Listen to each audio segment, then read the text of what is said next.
Allô, allô, bienvenue à ce petit vidéo capsule du jeudi 14 novembre, jour de paye, jeudi, jour de paye. Je me présente pour toi si c'est la première fois que tu me vois. Frédéric, j'ai créé le site lefinancier.com, P-H-Y pour physique et les finances, donc j'adore et j'aime enseigner les finances personnelles. Donc, PHYNANCIER.com. Pour aujourd'hui, je vais peut-être prendre une petite seconde. J'ai écrit en haut comme sujet cette semaine, je veux parler de l'argent et les jeunes. Pas toujours facile, hein?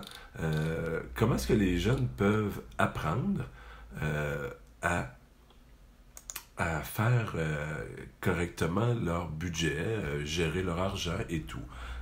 Je mets mes lunettes parce que je veux partager sur ma page personnelle aussi. Et on va pouvoir partir. C'est ici, comme ça. Parfait.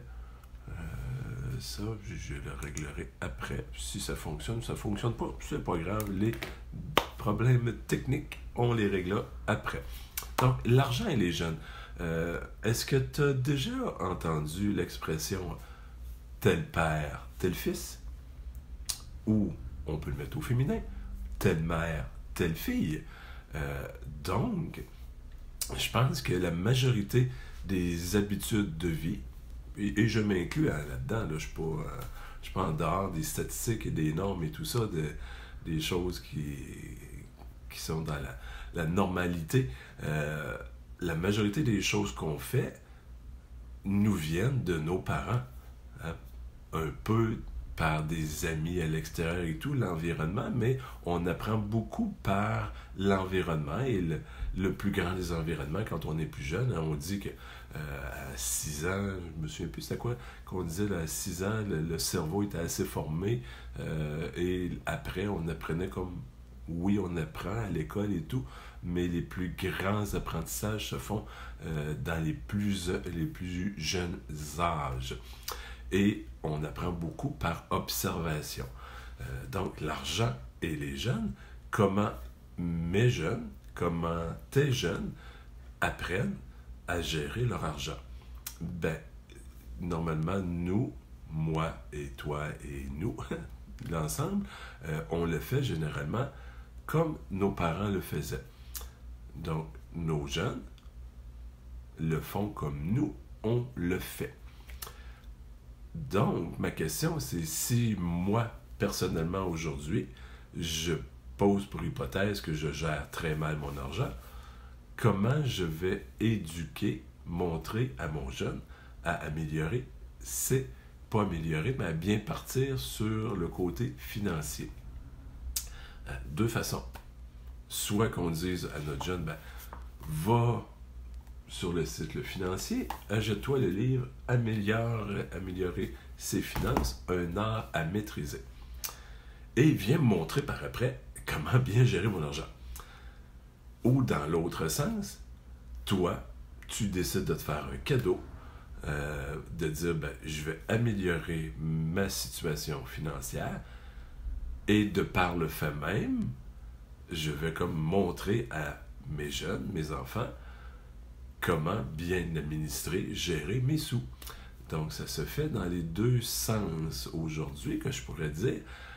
Mais à la base, je crois que prioritairement, ce serait le parent qui devrait améliorer et inculquer à son enfant les bonnes bases financières pour que lui fasse la même chose que l'inverse. Petit message que j'envoie. Donc, je ne veux pas aller plus loin sur le sujet aujourd'hui. Il faut, à la base, hein, si on regarde, plus de 95% des gens aujourd'hui sont endettés. Une fameuse statistique qui fait très mal que aujourd'hui, puis, hein, je suis dans la statistique, tu es dans la statistique. Quand on gagne 1$, on en dépense en moyenne 1,76$. C'est vraiment affreux comme statistique. Et on est dedans. Donc, si je dépense moins que le dollar quand j'en gagne un, je suis dans la statistique. mais si j'en dépense 2,50$ quand j'en gagne un, donc je m'endette sur carte de crédit, sur prêt personnel, sur prêt de commerce qui me prête quand j'achète des meubles et tout ça.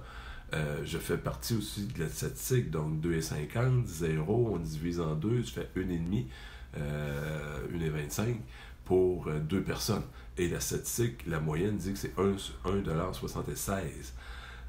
Donc c'est carrément inacceptable comme statistique que peu importe où que tu es, si tu es en bas de 1$, oui, tu fais partie de la statistique, mais tu es dans les rares personnes qui le font.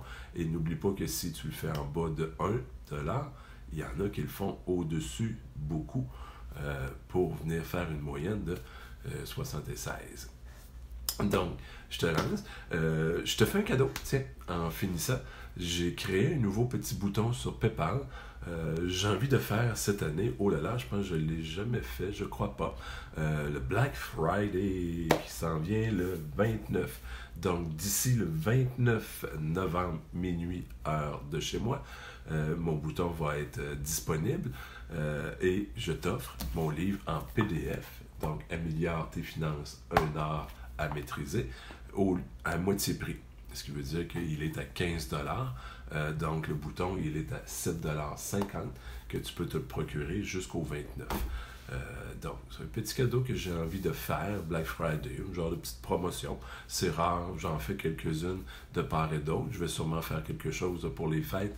Et dans mon défi de 5 jours, il y a déjà des gens qui s'inscrivent. lefinancier.com/RIF, petit bar en bas 2020. Donc, ça va tomber directement sur la page pour t'inscrire. De toute façon, je vais mettre le lien. Je vais mettre le lien pour le bouton moitié prix et le lien là, si tu veux faire mon défi en début d'année, qui est comme presque si je faisais un coaching en groupe. Je suis devant la caméra et je touche à 5 sujets différents qui vont quand même t'allumer sur certaines choses intéressantes pour pouvoir améliorer dès le début de l'année pour bien partir ton année financière pour l'année 2020. Sur ce, bien, je te souhaite une agréable fin de journée en ce jeudi, jour de paye. Bye bye!